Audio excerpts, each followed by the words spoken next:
నమస్తే, welcome to 99 TV. SIR special intensive revision ఇప్పుడు తెలంగాణకు వచ్చేసింది.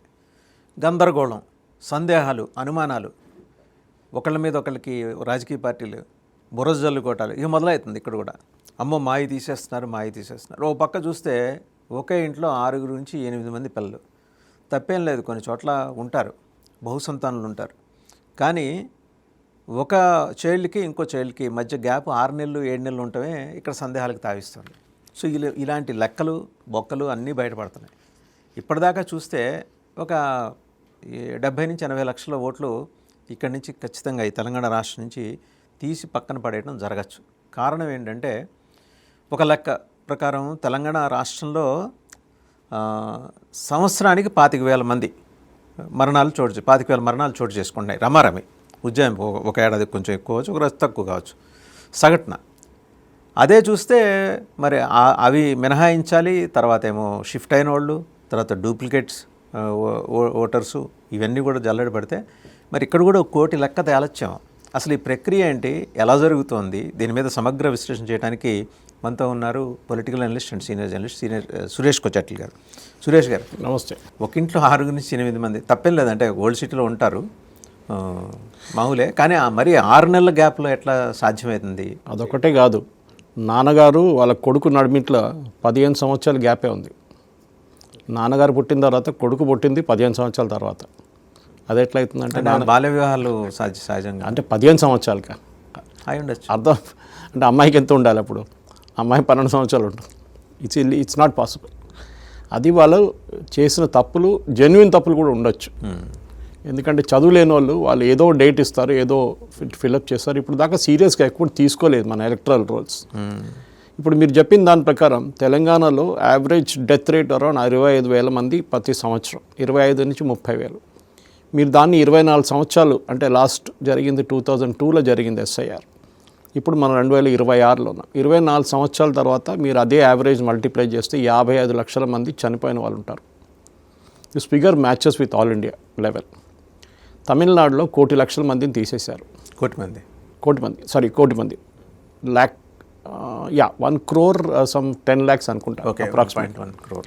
సో ఆ నంబర్లో మీరు చూస్తే ప్రతి స్టేట్లో అదే ఉంటుంది. కానీ కొన్ని స్టేట్స్లో ఎక్కువ ఉంటుంది. గుజరాత్లో 2.38 crores, ఉత్తరప్రదేశ్లో 3 కోట్లు ప్లస్. అది మరి పెద్ద రాష్ట్రం కదండి, 22 కోట్ల పాపులేషన్ వాళ్ళది. ఇట్లా చూసుకుంటూ వెళ్తే మన రాష్ట్రంలో ఎంతమంది దీని నుంచి బయటపడతారు? ఆల్రెడీ రేవంత్ రెడ్డి గారు చాలా అజిటేట్ అవుతున్నారు. బీజేపీ వాళ్ళు చాలా కూల్గా ఉన్నారు. ఓవైసీ గారు టెన్షన్ పడుతున్నారు.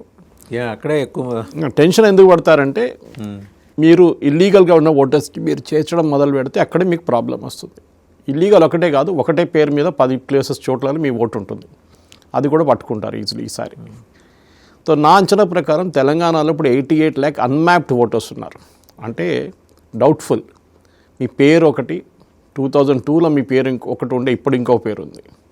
ఓకే, 2004లో మీరు 2002లో మీ నాన్నగారి పేరు ఒకటి ఉండే, ఇప్పుడున్న 2026లో మీ నాన్నగారి పేరు ఇంకోటి ఉంది. ఓకే, ఇట్లాంటి చాలా మటుకు తప్పులు ఉంటాయి. ఇప్పుడు సి నర్సయ్య అని ఉంటుంది. ఓకే, అప్పుడు 2002లో. ఓకే, ఇప్పుడు చెరుకూరి నర్సయ్య అని ఉంటుంది. పేరు మ్యాచ్ కాదు. మనిషి ఒకరే ఉండొచ్చు కానీ పేరు మ్యాచ్ కాదు. ఒకవేళ సర్నేమ్ వెనక్కి వచ్చి అలాంటివి కూడా జరగవచ్చు. అదన్నీ కరెక్ట్ చేసుకోవచ్చు, అంత పెద్ద పనేం కాదు. ఇప్పుడు మన దగ్గర మన స్టేట్లో, మన రాష్ట్రంలో 3,38,00,000 మంది ఓటర్స్ ఉన్నారు.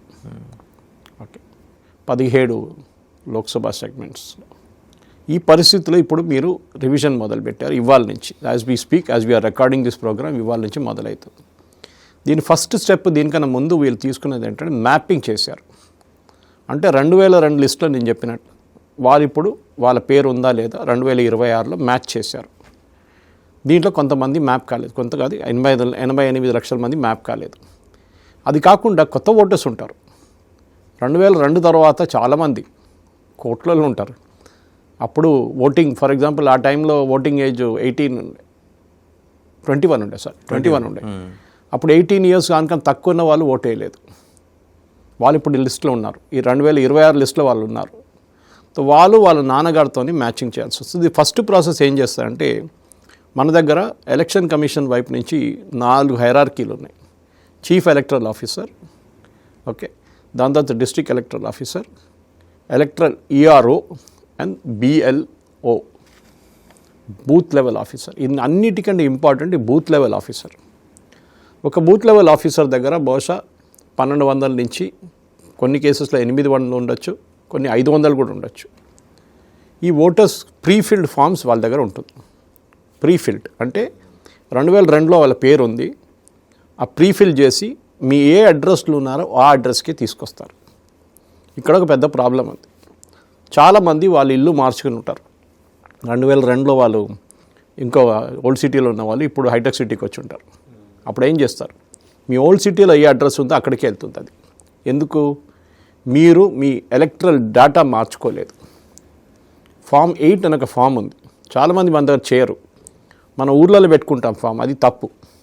కొంతమంది ఊర్లలో పెట్టుకుంటారు, సిటీలో ఇంకొక ఐడి ఉంటుంది, అది క్రిమినల్ ఆఫెన్స్, 1 year జైలు శిక్ష ఉంది దానికి. ప్రూవ్ అయితే ఇప్పుడు దాంట్లో పట్టుబడతారు చాలామంది. ఓకే, ఆంధ్రాలో ఉంటుంది, తెలంగాణలో ఉంటుంది ఓటింగ్. అది criminally can be prosecuted, case వేయవచ్చు మీ మీద, వేస్తారు కూడా. మీరు క్యాన్సిల్ చేయలేదు. ఫామ్ 8 అని చెప్పి ఒక ఫామ్ ఉంది, అక్కడ వెళ్ళి మీరు నేను ఇక్కడి నుంచి మూవ్ అయ్యానని చెప్పి నేను చేశాను. Then I did that registration.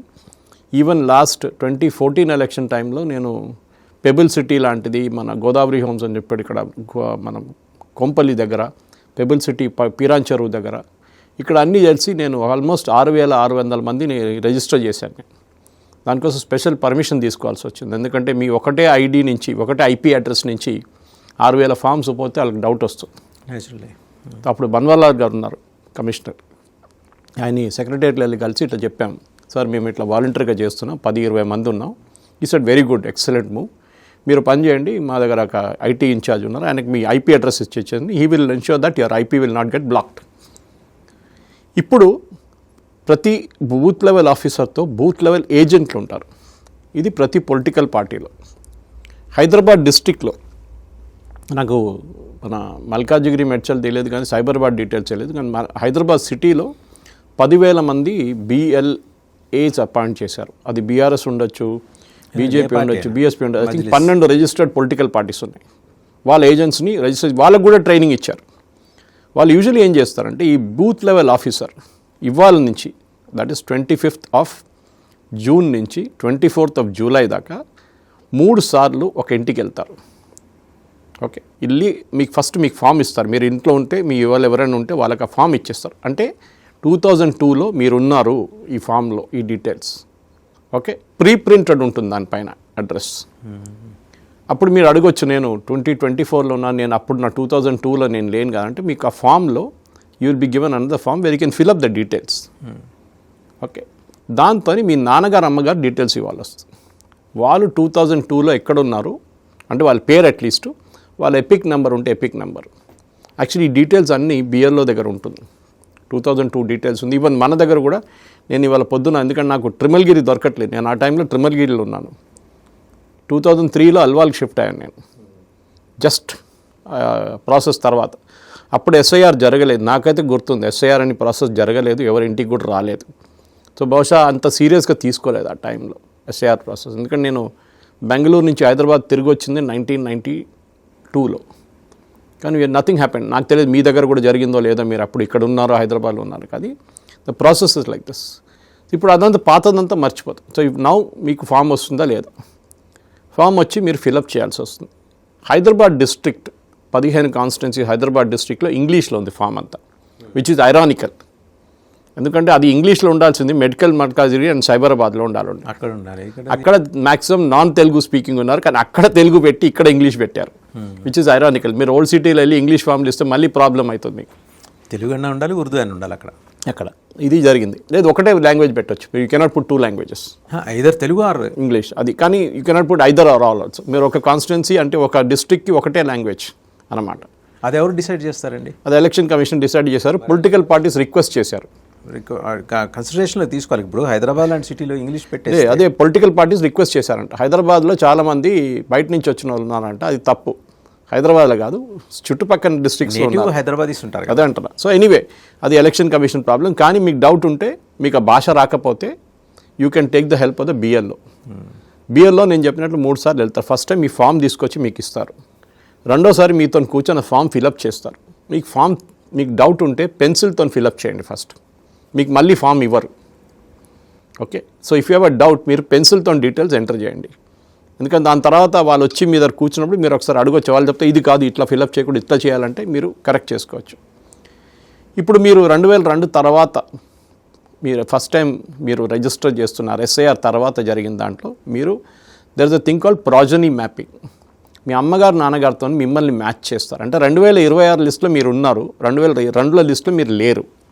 Obvious reason, మీకు అప్పుడు ఓటింగ్ ఏజ్ లేకుండే. సో మిమ్మల్ని మ్యాచ్ చేస్తారు, మీ పేరెంట్స్తో మిమ్మల్ని మ్యాచ్ చేస్తారు. ఇది ప్రాజనీ మ్యాపింగ్ అంటారు.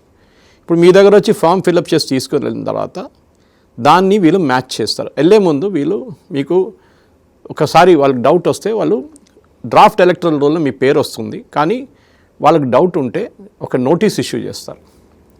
Then you have to produce the documents. దానికోసం ఈవెన్ మీ ఇంటికి వచ్చినప్పుడు కూడా ఫస్ట్ టైం మీరు డాక్యుమెంట్స్ రెడీగా పెట్టుకోండి. 12 డాక్యుమెంట్స్ ఉన్నాయి. ఏది మన SSC certificate, passport, ration card, pan card, driving licence, government issued documents, bank, ఇట్లాంటి ఫోటో ఐడితో సహా ఉన్న డాక్యుమెంట్స్ అన్నీ యాక్సెప్ట్ చేస్తారు. ఓకే, ఆధార్ యాక్సెప్ట్ చేస్తారు, కానీ Aadhaar is only identity proof. Supreme court కూడా చాలా క్లియర్గా చెప్పారు. కానీ చాలామంది మన దగ్గర ఉన్న తెలుగు ఛానల్స్ నేను చూశాను మొన్న కూడా తప్పు ఏం చెప్పారంటే ఆధార్ కార్డు కాదు. ఆధార్ కార్డ్ ఇస్ యాక్సివ్. ఈవెన్ వెస్ట్ బెంగాల్లో సుప్రీంకోర్టు దగ్గర వెళ్ళిన కేసులో కూడా చాలా క్లియర్గా వచ్చి, ఈవెన్ ఎలక్షన్ కమిషనర్ ఇక్కడ ఉన్న చీఫ్ ఎలక్టరల్ ఆఫీసర్ కూడా కొన్ని ఛానల్స్కి ఇంటర్వ్యూస్ చాలా క్లియర్గా చెప్పారు, Aadhaar card only identity document. Patri Vasudevan అనే మనిషి పత్రి వాసుదేవన్, దాని తర్వాత ఆయన ఇండియన్ సిటిజనా కాదా అనేది ప్రూఫ్ మిగతా పాస్పోర్ట్ ఇవ్వచ్చు మీరు. కానీ ఇవాళ ఎలక్షన్ కమిషన్ కూడా మినిస్ట్రీ ఆఫ్ ఎక్స్టర్నల్ అఫైర్స్ నిన్న ఒక స్టేట్మెంట్ ఇచ్చారు, passport is not a identity document అని చెప్పి, సిటిజన్షిప్ ఎందుకంటే అక్కడ చాలా మటుకు ఇప్పుడు కొత్త ఒక చిప్ బేస్డ్ వస్తుంది, దాని తర్వాత దాన్ని కన్వర్ట్ చేస్తే ఇప్పుడు అన్ని చాలా డూప్లికేట్స్ ఇష్యూ అయిపోయినాయి. బంగ్లాదేశ్ నుంచి వచ్చిన వాళ్ళు, రోహింగ్యాలు, వీళ్ళు దొంగ సర్టిఫికేట్లు పెట్టి పాస్పోర్ట్ కూడా తయారు చేయించుకున్నారు. మీరు ఉంటారు, నేను మొన్న పట్టుకున్నారు ఒక ఎయిర్పోర్ట్లో బంగ్లాదేశ్లోని. ఓకే, సో ఇది చాలా మటుకు ఉంది ఇది.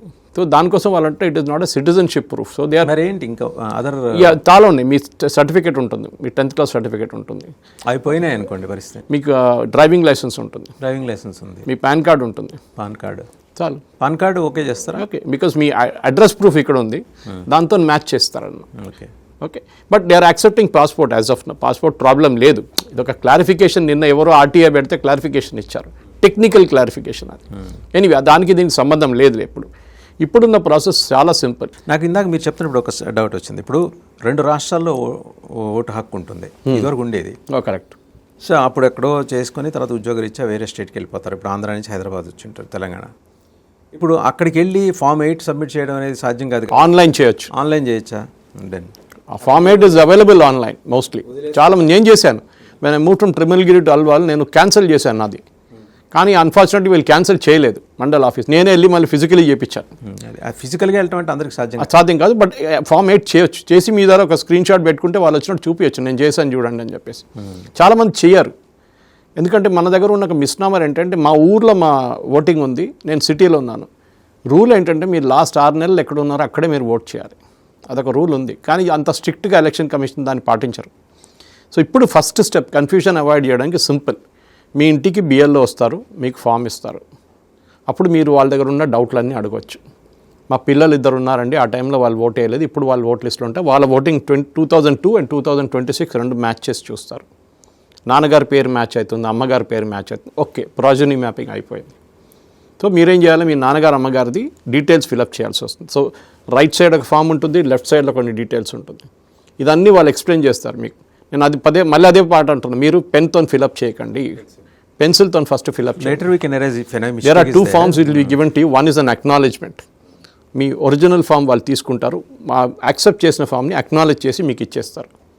ఒకసారి ఫామ్ అక్నాలెడ్జ్ చేసి ఇచ్చిందంటే that you will be in the draft roll. Anyway draft రోల్లో వాళ్ళకి డౌట్ వచ్చి ఏదైనా ఉంటే మీకు ఒక నోటీస్ ఇష్యూ చేస్తారు, భయపడక్కర్లేదు. Notice is only a formality. అప్పుడు మీరు ఐఆర్ఓ ఆఫీస్కి వెళ్ళి, మీరు బాబు ఇది మ్యాచ్ కావట్లేదు చూడు, మీ ఆధార్ కార్డులో ఉన్న పేరు మీ ఎలక్షన్ కార్డులో ఉన్న పేర్లు మ్యాచ్ కార్డు, చాలామందికి ఉంది ఆ ప్రాబ్లం. ఇంకోటి చాలా ఇంపార్టెంట్ అంటే మీకు ఆ ఫామ్ ఇచ్చినప్పుడు ఫామ్లో ఒక బ్లాక్ అండ్ వైట్ ఫోటో ఉంటుంది. అది మన దగ్గర చాలా ఖతర్నాక్. మన ఫోటోలు చూస్తే అది మనమేనా అని మాకు డౌట్ వస్తుంది. మనకి ఆధార్ కార్డులో ఆధార్ కార్డు ఫోటోలు మన ఇక్కడ ఫోటోలు అంతే సంగతి ఉంటుంది అనమాట. సో ఇప్పుడు వాళ్ళు ఏమంటారు, మీరు కొత్తది కలర్ ఫోటో తీసుకోండి, పాస్పోర్ట్ సైజ్ కలర్ ఫోటో మీ దగ్గర ఒక కాపీ రెడీగా ఉంచుకోండి.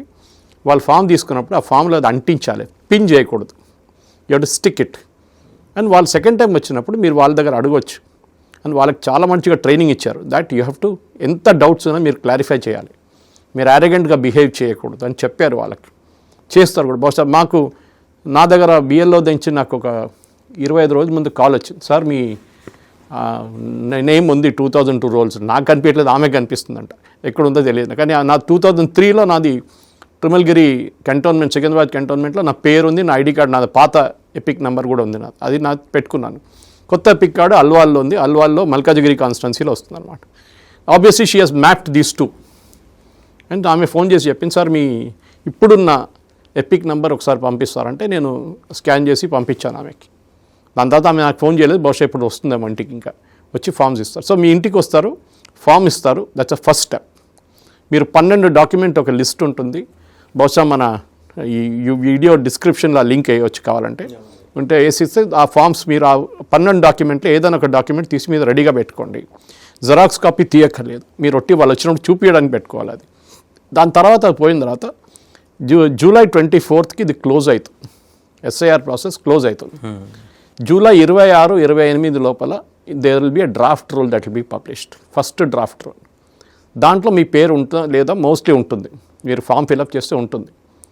దాంట్లో బహుశా మీ పేరు రాకపోతే దెన్ మీరు సంప్రదించు బిఎల్లోని, ఏమైందమ్మా నేను ఫామ్ ఇచ్చాను కదా, లేకుంటే నా ఫామ్ వేయలేదు నాకు. కొంతమంది అది కూడా ఉంటుంది. ఇప్పుడు కొంతమంది ఖమ్మంలో ఉన్నారనుకోండి, లేకుంటే మన సూర్యాపేటలో ఉన్నారనుకోండి, వాళ్ళు ఇక్కడ సిటీలో పనిచేస్తున్నారు, కానీ వాళ్ళ అడ్రస్ అది. ఆ ఇంట్లో మీ నాన్నగారు ఉంటే ప్రాబ్లం లేదు, ఫామ్ వాళ్ళకి ఇచ్చేస్తారు. లేరు అనుకోండి, ఏం చేస్తారు వాళ్ళు, డోర్ లాక్డ్ అని పెట్టేసి వెళ్ళిపోతారు. డోర్ లాక్ ఉంటే 3 సార్లు రాస్తారు, 3 సార్లు డోర్ లాక్ అని డోర్ లాక్. అక్కడ వెళ్ళినప్పుడు కొంతమంది అంటారు, లేదండి వీళ్ళు ఎప్పుడో 10 సంవత్సరాల ముందు వెళ్ళిపోయారు ఇక్కడి నుంచి అంటారు. షిఫ్టెడ్. సో కేటగిరీస్ ఏంటి, యాబ్సెంట్ నేను చెప్పిన category, duplicate, dead, and of course permanently migrate. దీంట్లో చనిపోయిన వాళ్ళు లిస్టు స్టేట్ గవర్నమెంట్ దగ్గర ఉంటుంది, అది ఈజీగా మ్యాచ్ చేసుకోవచ్చు. దీంట్లో బర్త్స్ అండ్ డెత్ సర్టిఫికేట్, ఇప్పుడు ఎస్పెషలీ లాస్ట్ 10 సంవత్సరాల్లో జిహెచ్ఎంసీ కింద ఉన్న జిహెచ్ఎంసీ కానీ ఈ సేవలో డెత్ సర్టిఫికేట్ ఇప్పుడు అందరు తీసుకుంటారు, ఎందుకంటే బ్యాంక్ ప్రాబ్లమ్స్ అన్నీ ఉంటుంది. మన ల్యాండ్ డాక్యుమెంట్ షిఫ్టింగ్, మన నెక్స్ట్ జనరేషన్కి ఇవ్వాల్సింది మీకు రైట్గా వస్తుంది, మీ అమ్మగారు నాన్నగారు, డెత్ సర్టిఫికేట్ కంపల్సరీగా తీసుకుంటారు వీళ్ళు. ఈ డీటెయిల్స్ అన్నీ మ్యాచ్ చేయాల్సి వస్తుంది. మనం ఇప్పుడు నా అంచనా ప్రకారం తెలంగాణలో 40 లక్షల మంది దాకా, 55 యాక్చువల్లీ ఫిగర్ ఉండే లక్షలు, ఈ 24 సంవత్సరాలు చనిపోయిన వాళ్ళు మినిమం. ఆ లిస్టు మ్యాచ్ అవుతుందో లేదో తెలియదు మనకి. ఇప్పుడు మన వెస్ట్ బెంగాల్లో చూసాం, బీహార్లో చూసాం, తమిళనాడులో 1 కోటి మంది తీసేసినప్పుడు మీరు ఆలోచించండి, నోబడీ క్రియేటెడ్ ఏ ప్రాబ్లం. తమిళనాడులో గొడవ జరగాలి, ఏం జరగలేదు తమిళనాడులో, స్మూత్గా జరిగింది. 1 crore ఎస్ గాన్, ఫినిష్డ్. ఇక్కడ నాకు అర్థం కాదు, లేనిపోయిన అవగాహనలు. మీ పేరు చూడండి, మీరు ఎందుకు టెన్షన్ క్రియేట్ చేస్తున్నారు, మీరు ప్రజల్లో టెన్షన్ క్రియేట్ చేస్తున్నారు.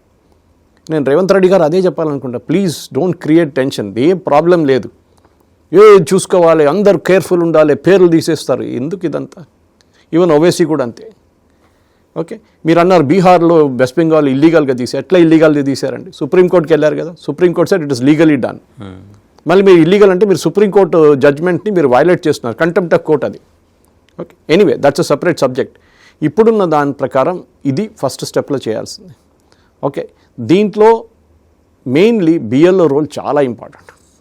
ఇదంతా అయిన తర్వాత, ఫర్ ఎగ్జాంపుల్ డ్రాఫ్ట్లో పబ్లిష్ అయింది, దాని తర్వాత మీరు డాక్యుమెంట్స్ ఇచ్చారు వెళ్ళి, అప్పుడు కూడా మీ పేరు రాలేదు, డ్రాఫ్ట్ రోల్లో కూడా లేదు, మీరు తర్వాత కూడా రాలేదు, అప్పుడు మీరు ఈఆర్ఓకి అపీల్ చేయొచ్చు. 15 రోజుల లోపల ఈఆర్ఓకి అపీల్ చేయాల్సి వస్తుంది. That is after the list is publish, మీరు సబ్మిట్ చేసిన తర్వాత.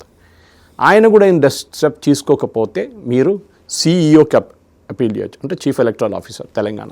టైం ఎంత ఇచ్చారండి దీనికి? ఆయనకి నెల పాటు, ఇక్కడ 15 days, అక్కడ నెల పాటు, within 1 month you have to appeal అన్నమాట. ఇదంతా అయిన తర్వాత లోడ్ క్లీనప్ చేసిన తర్వాత ఫస్ట్ లెవెల్లో అడ్రస్ చేయకపోతే సెకండ్ లెవెల్కి వెళ్ళడానికి ఎంత డ్యూరేషన్ ఇస్తారు, మళ్ళీ టైం ఇస్తారు? ఫస్ట్ లెవెల్లో బిఎల్లో 24th జూలై దాకా వస్తూ ఉంటారు వాళ్ళు. అయిపోయిన తర్వాత ఒక 5 రోజుల తర్వాత డ్రాఫ్ట్ రోల్ పబ్లిష్ అవుతుంది. ఆ డ్రాఫ్ట్ రోల్లో డౌట్ఫుల్ ఉన్న క్యారెక్టర్స్కి వాళ్ళు నోటీస్ ఇష్యూ చేస్తారు. మీరు భయపడక్కర్లేదు, అందరికి నోటీస్ రావు, కొంతమందికి మ్యాచ్ కావట్లేదు, పేర్లు మ్యాచ్ కావట్లేదు, వాళ్ళ నాన్నగారు అమ్మగారి పేరు మ్యాచ్ కావట్లేదు, డేట్ ఆఫ్ బర్త్ మ్యాచ్ కావట్లేదు, ఓకే, ఏదైనా ఉంటుంది. సో మీరు వెళ్ళి ఆ డాక్యుమెంట్ ఇచ్చేస్తే అయిపోతుంది. వాళ్ళకి చిన్న అదాలత్ లాగా పెడతారు. అక్కడ మీరు వెళ్ళి మీ ఏరియాలో ఉన్న అక్కడే పెడతారు, అడ్రస్ ఇస్తారు, వాళ్ళు ఫోన్ చేసి చెప్తారు మీ ఇక్కడ ఉంది డాక్యుమెంట్ తీసుకురండి ఇక్కడికంటే మీరు వెళ్ళి ఇచ్చేస్తుంది, మీకు క్లియర్ చేసేస్తుంది. క్లియర్ చేయలేదు అనుకోండి, ఏం చెప్పలేదు, మీరు ఇచ్చేసారు, దాని తర్వాత అక్కడి నుంచి సౌండ్ లేదు, మ్యూజిక్ లేదు, ఏం లేదు. సో మీరేం చేయాలి, నెక్స్ట్ ఈఆర్ఓకి అపీల్ చేయాల్సి వస్తుంది. ఎన్ని రోజుల తర్వాత? 15 days లోపల. 15 days లోపల ఈఆర్ఓకి అపీల్ చేయాలి. ఈఆర్ఓ ఏం చేయకపోతే మీరు సిఇఓ చీఫ్ ఎలక్టరల్ ఆఫీసులో 15 days నెల లోపల, అక్కడ 1 month ఉంది మీకు, 1 month ఇస్తారు. 1 month దాకా వెయిట్ చేయకండి.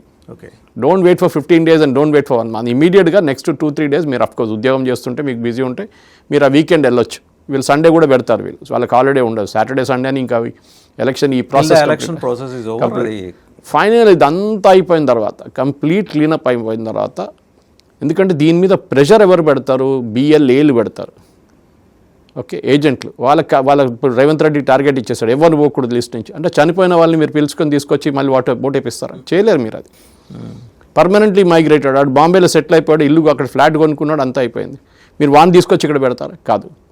1 category ఈజ్ పాసిబుల్. మీరు సపోజ్ గల్ఫ్లో పనిచేస్తున్నారు, యూరోప్లో పనిచేస్తున్నారు, మీరు మైగ్రేట్ అయ్యి సెటిల్ కాలేదు అక్కడ, గల్ఫ్లో మీరు సెటిల్ కాలేరు, they won't give you the citizenship. యూఎస్కి మీరు సిటిజన్షిప్ తీసుకొచ్చి యూరోప్లో కూడా మీకు రావచ్చు, ఆస్ట్రేలియాలో రావచ్చు. ఒకసారి అక్కడ సిటిజన్షిప్ అయిపోతే you have no right to vote here. The principle ఇదేంటంటే వాసుదేవన్ గారు, మీరు భారతీయ పౌరుడుగా ఉండాలి, అంతే. You have to be an Indian citizen to vote. వాళ్ళకే ఇస్తారు. రోహింగ్యాలకి, బంగ్లాదేశ్ వాళ్ళకి కాదు ఇక్కడ ఓట్ వేయడం, హక్కు లేదు వాళ్ళకి. బోడంతమంది ఉన్నారు, వాళ్ళు ఎట్లా ప్రూవ్ చేస్తారు? 2002 ఎట్లా ప్రూవ్ చేస్తారు? వాళ్ళ అమ్మ నాన్నగారు అక్కడ బంగ్లాదేశ్లో పుట్టుంటారు, వాళ్ళు ఏం ప్రూవ్ చేస్తారు? వాళ్ళ పేరు ఇవ్వాలి కదా, అమ్మగారు నాన్నగారి పేరు, లేకుంటే రిలేటివ్స్ పేరు ఇవ్వాల్సి వస్తుంది. అది కూడా ఉండదు వాళ్ళ దగ్గర. వాళ్ళందరూ అదే కదా జరిగింది వెస్ట్ బెంగాల్లో. 98 లక్షల మందిని ఎట్లా తీసేశారు? దాంట్లో డూప్లికేట్ డెడ్ అంతా తీసేసిన తర్వాత వెస్ట్ బెంగాల్లో దాడులు జరిగినాయి బిఎల్ఓస్ మీద, జరిగింది చాలా చోట్ల. ఇక్కడ అప్రహెన్షన్ ఏంటంటే ఓల్డ్ సిటీలో ఏమన్నా అవుతాయా? అయితే అంతే సంగతి, వీళ్ళని జైలు వేసేస్తారు, అంతే కథ. Election commission is very strict. సిఆర్పిఎఫ్ని పెడతారు, వాళ్ళు సెంట్రల్ రిజర్వ్ ఫోర్సెస్ పెడతారు. ఆ అష్యూరెన్స్ ఇస్తేనే వాళ్ళు వెళ్ళగలరు. అంటే వాళ్ళు ఇప్పుడు స్టేట్ లెవెల్ పోలీస్ని బహుశా ఇప్పుడు వాళ్ళు పెడతారు, కానీ ఏమైనా ప్రాబ్లం అయితే then they will bring CISF or CRPF. అంటే ఓల్డ్ సిటీలో ఆ ప్రాబిలిటీ ఉంది, అందుకని ఇది కెనాట్ అటాక్. వాళ్ళు గవర్నమెంట్ సర్వెంట్స్, మీరు అటాక్ చేస్తే అంత సంగతి, మిమ్మల్ని లోపలేసేస్తారు అంతే. Election commission is very very strict about it. దాంట్లో ఆ ప్రాసెస్లో మీరు చూసుంటారు. వాళ్ళకి అన్నిటికంటే ఎక్కువ టెన్షన్ బీహార్లో ఉండే అండ్ వెస్ట్ బెంగాల్లో ఉండే. తమిళనాడులో కానీ, యూపీలో కానీ, గుజరాత్లో కానీ ఎక్కడ ప్రాబ్లం లేకుండా. తమిళనాడులో డిఎంకే అపోజిషన్ పార్టీ ఉన్నా కూడా వాళ్ళు కూడా చాలా సహకరించారు. They said fine. ఇప్పుడు గుజరాత్లో గొడవ చేయాలండి కదా, 2 కోట్ల మందిని తీసేసాయంటే, Gujarat is not like UP, అంత పెద్ద స్టేట్ కాదు. అక్కడ 2 కోట్ల మంది తీసేశారు, 2,30,00,000 మంది తీసేశారు లిస్ట్ నుంచి. ఈ పొలిటికల్ పార్టీస్ చేస్తున్న ఈ సెన్సేషన్ క్రియేషన్ చూడండి వాసుదేవన్ గారు, అది అన్నిటికంటే పెద్ద ప్రాబ్లం. ప్లీజ్ సెన్సేషన్ మీ బిఎల్ఏలు ఉంటారు, వాళ్ళు చూసుకుంటారు. ఇప్పుడు నా ఏరియాలో ఉన్న బిఎల్ఏ నాకు తెలిసినవాడు ఉంటాడు న్యాచురల్లీ, వాడు తెలుసు నేను ఎవడని చెప్పి. నా పేరు కనిపించకపోతే వాడికి టెన్షన్, వాడు తిరుగుతాడు 10 సార్లు దాన్ని పని చెప్పించుకోవడానికి. సో బిఎల్ఓ వస్తున్నప్పుడు బిఎల్ఓతో పాటు మీరు ఒక టీంని చూస్తారు, 5-6 మంది ఉంటారు, వీళ్ళే పొలిటికల్ పార్టీస్ వాళ్ళు తోడు వస్తారు. వాళ్ళు కూడా ట్రైనింగ్ ఇచ్చారు. మనం చూసాను కాంగ్రెస్ వాళ్ళు ఇచ్చినప్పుడు బీజేపీ వాళ్ళు కూడా ట్రైనింగ్ ఇచ్చారు. కానీ బీఎస్పీ, సిపిఐ, ఎన్సిపి ఇట్లాంటి పార్టీస్ ఉన్నాయి, రికగ్నైజ్ పార్టీ, వాళ్ళు అనుకుంటే వాళ్ళు ఎవరు రారు. మెయిన్లీ ఇక్కడ రాబోయే మీ దగ్గర కాంగ్రెస్ వాళ్ళు వస్తారు, బీఆర్ఎస్ వాళ్ళు, బీజేపీ వాళ్ళు వస్తారు, అంతే. మజ్లీస్ అక్కడ ఓల్డ్ సిటీలో వస్తారు, ఇక్కడ రారు వాళ్ళు ఇటువైపు. సో ఇది మెయిన్గా ఉంటుంది అన్నమాట. సో ఈ ప్రాసెస్లో మీకు టెన్షన్ పడక్కర్లేదు. ఇప్పుడు రేవంత్ రెడ్డి కానీ ఎవరైనా స్టేట్మెంట్ ఇస్తే please don't follow in to it. అది వాళ్ళ పొలిటికల్ అబ్జెక్టివ్ కోసం చేస్తున్నారు. కూల్గా ఉండండి. Process is very simple. In case అండి కొత్తగా ఓటర్స్గా అంటే మైగ్రేట్ అయ్యి ఎక్కడో ఓటు వదిలేసుకొని వచ్చేసి ఉంటారు, వాళ్ళ పరిస్థితి ఏంటి? Form 6 ఆన్లైన్ ఫిల్అప్ చేయొచ్చు. అది కూడా మీరు ప్రాబ్లం లేదు, అన్నిటికీ సొల్యూషన్ ఉంది. మీరు అదే చెప్పాను చూడండి, నేను అబ్రాడ్ చెప్పి ఆపేశాను అక్కడ. మీరు సపోజ్ యు ఆర్ అబ్రాడ్, మీరు దుబాయ్లో ఉన్నారు, పని చేస్తున్నారు, ఉద్యోగం చేస్తున్నారు, అక్కడ మీరు ఫామ్ ఫిల్అప్ చేయలేరు కదా. సో మీకు మీ ఇంటికి ఫామ్ వచ్చింది అనుకోండి, మీ చుట్టాలు అంటే మీ father, mother, brother, sister or your husband or wife as the case may be can fill up the form. వాళ్ళు సంతకం పెట్టు మీకోసం, ఓకే. కానీ ఒక్క తప్పు కూడా జరగకూడదు, ఓకే. నారాయణ అని చెప్పి నారాయణలో 2 ఏబులు పెట్టకూడదు. మీది ఏది ఉందో 10th క్లాస్ సర్టిఫికేటో లేకుంటే మీ ఆధార్ కార్డో పాన్ కార్డో దేని మీద ఏది ఉందో అదే ఉండాలి, ఓకే. తప్పు ఉంటే మీకు డౌట్ ఉంటే పెన్సిల్తో ఫిలప్ చేసి వెయిట్ చేయండి బిఎల్లో వచ్చేదాకా. వాళ్ళ దగ్గర అడగండి, డాక్యుమెంట్ రెడీగా పెట్టుకోండి. పాస్పోర్ట్ సైజ్ ఫోటో చాలా important. Colour photo, passport size photo ఒక కాపీ మీద రెడీ పెట్టుకోండి. ఒకటి కాదు 2 పెట్టుకోండి కావాలంటే. వాళ్ళు వచ్చినప్పుడు ఇమీడియట్గా స్టిక్ చేసి ఇవ్వాలి. ఆ టైంలో వాళ్ళు వచ్చినప్పుడు అక్కడిక్కడ తిరగడం కాదు. దాన్ని ఒక ఎన్వలప్ వేసి రెడీగా పెట్టుకోండి మీ దగ్గర. ఒక ఫోల్డర్ వేసి పెట్టుకోండి మీ డాక్యుమెంట్స్తో సహా. వాళ్ళు అడిగారు పాన్ కార్డ్ చూడండి, పాన్ కార్డ్. వాళ్ళు అడిగారు డ్రైవింగ్ లైసెన్స్ చూడండి, డ్రైవింగ్ లైసెన్స్. కావాలంటే జెరాక్స్ తీసుకొని కూడా పెట్టుకోవచ్చు మీరు ఒక ఫోల్డర్లో. నీట్గా ఫోల్డర్లో పెట్టుకోండి. నేను సిస్టమేటిక్గా ఉండని చెప్తున్నాను మీరు మీ ఇంట్లో. ఇంకోటి నా అపీల్ ఏంటంటే, మన దగ్గర చాలా మటుకు రెసిడెన్షియల్ అసోసియేషన్స్, ఫ్లాట్స్ వాళ్ళు ఉన్నారు. ఓకే, వీళ్ళని కూడా మీ రెసిడెన్షియల్ అసోసియేషన్ కానీ అపార్ట్మెంట్ అసోసియేషన్లో వాళ్ళు ఉన్నా కానీ వాళ్ళు కూడా దీనికి ఇనిషియేటివ్ తీసుకోవాలి. అంటే వాళ్ళని ఎలక్షన్ కమిషన్ సెన్సిటైజ్ చేస్తే బాగుంటుంది కదా. ఎలక్షన్ కమిషన్ చేస్తారు సార్, వాళ్ళకి చాలా పనులు ఉన్నాయి. ఇప్పుడు వాళ్ళకి టైం లేదు. ఇప్పుడు 400 పిలవండి, నేను వస్తాను, వచ్చి చెప్తాను కదా. అట్లీస్ట్ అలా బిఎల్ఏలు ఉన్నారు, మీ ఏరియాలో ఉన్న బిఎల్ఏలు ఉంటారు, వాళ్ళు పిలవండి, వాళ్ళు వస్తారు. ఎందుకంటే వాళ్ళకి ట్రైనింగ్ కూడా ఇచ్చారు. వాళ్ళు వచ్చి చెప్తారు ఈ డాక్యుమెంట్స్ అని రెడీ. నేను చెప్పాను కదా, నేను 2014లో చేశాను. అది ఇట్ వాజ్ వెరీ ఫ్రస్ట్రేటింగ్. కానీ సామాన్య విషయం కాదు. But when good thing was, Bihar నుంచి వచ్చిన వాళ్ళు ఉన్నారు, దాంట్లో యూపీ నుంచి వచ్చిన వాళ్ళు ఉన్నారు, చెన్నై నుంచి వచ్చిన వాళ్ళు ఉన్నారు, కేరళ నుంచి వచ్చిన వాళ్ళు, వాళ్ళందరూ రిజిస్టర్ చేశారు. వాళ్ళు నడిమిట్లోకి డౌట్ ఉంది. వాళ్ళు వచ్చి అడిగారు కదా, సురేష్ గారు మాకు అక్కడ ఓటు ఉంది, మళ్ళీ ఇక్కడ ఏంటంటే చెప్పాను, అక్కడ మీకు క్యాన్సిల్ చేయండి. ఫామ్ 8 ఓపెన్ చేసి చెప్పాను, మీరు ఇప్పుడే కొట్టేసేయండి డీటెయిల్స్, మీ ఎపిక్ కార్డ్ నెంబరు, మీ పేరు, విచ్ కాన్స్టిట్యున్సీ యూఆర్ అంటే. ప్రాబ్లం ఎక్కడ వస్తుందంటే, ఇప్పుడు 2002లో మీ అమ్మగారు నాన్నగారు ఓటు వేసారా? వేశారు సార్, నా పేరు లేకుండే అప్పుడు. Correct, okay. ఎక్కడ వేశారు? నాకు గుర్తులేదు. No problem. ఇలా ఈఆర్ఓ దగ్గర, సారీ బిఎల్ఓ దగ్గర డీటెయిల్స్ ఉంటుంది. ఓకే, మీకు అప్రాక్సిమేషన్ ఉంటే మీరు చెప్పొచ్చు, ఈ కాన్స్టిట్యున్సీ ఈస్ట్ గోదావరిలో ఈ కాన్స్టిట్యున్సీలో ఓటేశారు.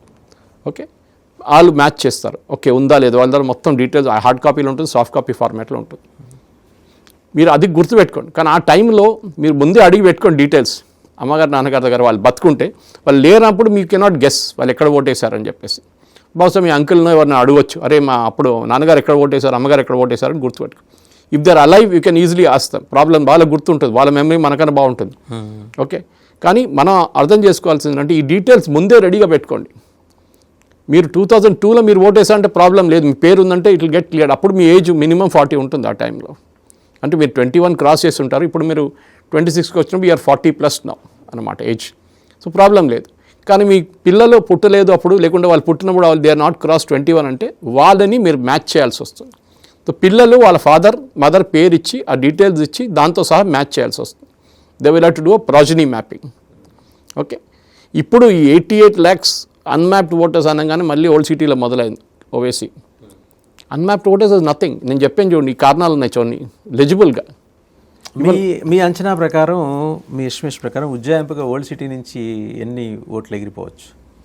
అక్కడ ఏంటంటే బేసిక్లీ డూప్లికేట్ ఓటర్స్ చాలా ఉన్నారు. ఓకే, ఈ డూప్లికేట్ ఓటర్స్ని పాత సిస్టంలో తీయడానికి చాలా కష్టం అండి. ఎందుకంటే మీకు అంత మటుకు కంప్యూటింగ్ పవర్ లేకుండా మీ దగ్గర. ఇప్పుడు చాలా ఈజీ. మీకు ముందు మన ఎక్సెల్ వేసి మ్యాచ్ చేయాల్సి వస్తుంది, ఇప్పుడు ఎక్కర్లేదు. ఇలీగల్ ఇమిగ్రెంట్స్ సాఫ్ట్వేర్ బంగ్లాదేశ్ ఎక్కువ మంది ఓల్డ్ సిటీలో ఉన్నారు. వాళ్ళు వెళ్ళలేరు వాసుదేవన్ గారు, వాళ్ళ లిస్టులో రారు వాళ్ళు. మీరు చూసారు ఎంతమంది పారిపోయారు బంగ్లాదేశ్ వైపు. ఎందుకు పారిపోయారు? వాడికి బార్డర్ దగ్గర కాబట్టి పారిపోయాడు సార్. అది అదొకటి. సెకండ్, మిమ్మల్ని జైల్లో వేస్తారు because you are illegal aliens sitting here. ఈ వర్డ్ యూజ్ చేస్తారు ఏలియన్స్ అని. ఈవెన్ నేను బ్యాంకాక్లో ఉన్నప్పుడు మనని ఏలియన్స్ అని పిలుస్తారు వాళ్ళు. ఏదో పైనుంచి వచ్చిన ఏలియన్స్ కాదు, కానీ we're not a part of the Thai system అప్పుడు. ఓకే, సో మనం వీళ్ళు ఏమవుతుందంటే వీళ్ళకి భయం. ఇప్పుడు మీరు సువేందు అధికారి ఏం చేశారు, ఎలక్షన్ రిజల్ట్ రాగానే ఎలక్షన్ కమిషన్కి సుప్రీంకోర్టు ఏం ఆదేశాలు ఇచ్చారంటే, మీ ప్యూరిఫై చేసిన voter list, actual voter list అందరిని డూప్లికేట్ అందరు తీసేసిన తర్వాత, ఇప్పుడు వెస్ట్ బెంగాల్లో 97 లక్షల మంది తీశారు, బీహార్లో 68 లక్షలు తీసేశారు, యూపీలో ఈ శానిటైజ్ లిస్ట్ కంప్లీట్గా స్టేట్ గవర్నమెంట్కి అప్పగించమని చెప్పారు సుప్రీంకోర్టు. రైట్. చాలామంది ఈవెన్ మన మీడియాలో కూడా దాన్ని ఇంప్లికేషన్స్ అర్థం చేసుకోలేదు ఏంటనేది. తెలంగాణలో మనకి 1 కోటి మంది రేషన్ కార్డులు ఉన్నాయి, 1 కోటి రేషన్ కార్డులు ఉన్నాయి. మన voting population is only 3.8 crores, 3.3 crores. ఒక ఇంటికి 4 అయినా ఉంటారా? కొన్ని ముగ్గురే వేసుకుందామండి. ముగ్గురు వేసుకుందామా? అంటే ప్రతి ఇంటికి వైట్ రేషన్ కార్డు ఉందా? అంతే. అంటే 3.38 కోట్ల మంది ఉంటే 3 కోట్ల మందికి వైట్ రేషన్ కార్డు ఉన్నట్లు లెక్క. Okay, after that below 18 years ఇంకొక 10% పెట్టుకుందాం. ఐ గివ్ 10-20% పెట్టుకుందాం. సో దాట్ ఈ రెండు మ్యాచ్ చేయొచ్చు మీరు. అయిపోయింది. 3.38 ఇక్కడ 3.30 వస్తుంది. And white ration card is only for below the poverty line. అంటే అంతమంది నిరుపేదలు ఉన్నారు తెలంగాణ. మీ దగ్గర కార్ డేటా మీ దగ్గర ఉంది వాహనంలో, ఈ వాహనంలో కార్ డేటా మ్యాచ్ చేయండి, వాడికి వైట్ రేషన్ కార్డు ఉంటుంది, పట్టుకోవచ్చు కదా. చేయరు. ఎనీవే సువేందు అధికారి ఏం చేశారు, రేషన్ కార్డు క్యాన్సిల్ చేసి పడేశారు. ఎవరెవరు పారిపోయారు లిస్టులో లేరో వాళ్ళు రేషన్ కార్డు తీసేశారు. రైట్. ఓకే, వాళ్ళ గవర్నమెంట్ దగ్గర నుంచి వచ్చిన ఫెసిలిటీస్ మొత్తం తీసేశారు. ఇది చేయాల్సింది వాళ్ళు. రైట్. థ్యాంక్ యూ సురేష్ గారు, thank you very much. So చూసాం కదా, ఇన్ని జాగ్రత్తలు తీసుకోవాలి. ఫామ్ 8 ఉంది, ఫామ్ 6 ఉంది. ఇంకో రాష్ట్రంలో ఉంటే అక్కడ క్యాన్సిల్ చేసుకోండి, ఫామ్ 8 పెట్టి ఫామ్ 6 పెట్టి ఇక్కడ మళ్ళీ రిజిస్టర్ చేసుకోండి, అదొక ఆప్షన్ ఇచ్చారు. రెండోది ఫాల్స్ డిక్లరేషన్ ఇస్తే జైలే. ఓల్డ్ సిటీలో చాలామంది ఇప్పుడు మూటాముళ్ళ సర్దుకొని వెళ్ళిపోవాలి, రకరకాల మార్గాల్లో బంగ్లాదేశ్ వెళ్తారు, పాకిస్తాన్ వెళ్తారు. ఎందుకంటే అక్కడే ఎక్కువ సమస్య వస్తుంది. అండ్ రెండోది డూప్లికేట్ ఓటర్సే కాకుండా తప్పుడు ఓటర్స్ కూడా. అసలు ఏంటి, ఈ దేశంలో పుట్టినోళ్ళు కాకుండా ఒకవేళ ఉండే పని అయితే ఈ పనిలో పని ఏంటంటే ఐబీ కూడా రంగంలో దిగితే ఐబీ కానీ రాగాని ఈ బంగ్లాదేశ్ నుంచి ఇక్కడి నుంచి పాకిస్తాన్ నుంచి వచ్చిన ఈ ఉగ్రవాద సంస్థలతో పనిచేసేవాళ్ళు, స్లీపర్ సెల్స్, ఈ లెక్క కూడా బయటపడుతుంది. సో ఒకే దెబ్బకి 2 పెట్లు. చూద్దాం ఏం జరుగుతుందో.